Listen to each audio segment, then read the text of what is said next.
huge expenditure outlays when it comes to infrastructure has often been the object of critique as far as the ramping up of debt is concerned.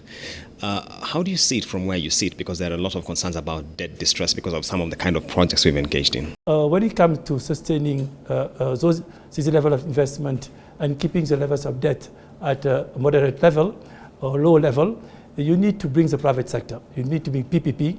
And it's why at the World Bank, they put in my vice presidency, energy, transport, PPP and guarantee and ICT.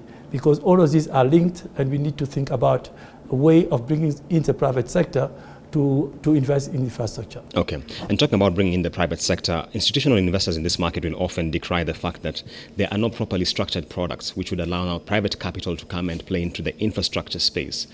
What can be done about this, and in terms of what the World Bank perhaps could be doing, especially around de-risking these projects now to be able to bring in private capital?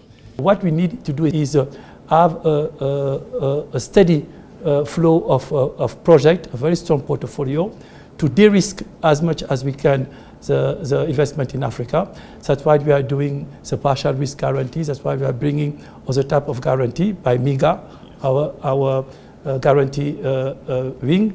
But we need to do more of it. So some initiatives have been started with our private sector branch, which is IFC, which is started working with some of the investors, institutional investors, particularly insurance in Europe, to exactly do that. Being in Kenya would be remiss if I don't ask you this question. What are your thoughts on the SGR, the standard gauge railway in this country? This is a question about railways is always a complicated question. I think that the problem that we need to just think about is how all this cost to the economy.